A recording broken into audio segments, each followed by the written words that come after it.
The House passed legislation Tuesday that would order the removal of more than a half-dozen Confederate statues currently on display at the U.S. Capitol. Among the statues that could be removed is one of General Joseph, Fighting Joe, Wheeler, a bronze image submitted to the Capitol's Statuary Hall by Alabama in 1925. The statue has Wheeler in his Confederate uniform with CSA, Confederate States of America, on his belt buckle. Each state submits 2 statues for display at the Capitol. Alabama's selections include Wheeler and disability rights advocate Helen Keller. In addition to the Wheeler statue, others that would be removed under the bill include that of Jefferson Davis, President of the Confederacy, Alexander Hamilton Stevens, the Confederacy's Vice President, Wade Hampton, a former governor and Confederate military officer, and former Supreme Court Justice Roger Taney, the author of the 1857 Dred Scott ruling that determined black people lacked the rights of citizens. Others include Charles Aycock, former North Carolina governor, John C. Calhoun, former vice president and congressman from South Carolina, and James Paul Clarke, former senator and governor from Arkansas.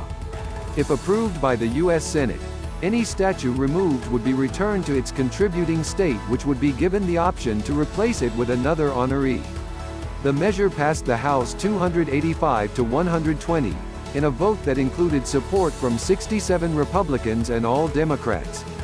The only Alabama vote in support of the measure came from the delegation's lone Democrat, Representative Terri Sewell, D-Birmingham. Republican Representative Barry Moore is listed as not voting. Voting against the measure were Alabama Republicans Robert Aderholt, Mo Brooks, Jerry Carl, Gary Palmer and Mike Rogers. Wheeler's history includes time in both the Confederate and U.S. Army as well as Congress. Born in Georgia in 1836, Wheeler was raised in Connecticut and New York before attending the U.S. Military Academy at West Point. According to the Encyclopedia of Alabama, Wheeler resigned his U.S. military commission in 1860 and returned to Georgia, where he was named a lieutenant in the Confederate Army ahead of the war with Northern forces. He eventually rose to serve as Chief of Cavalry for the Army of Tennessee and, later, was promoted to Brigadier General.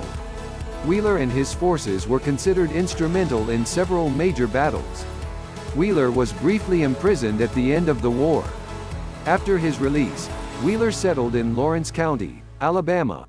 You can still visit his home, Pond Springs, there today, and worked as a lawyer and planter.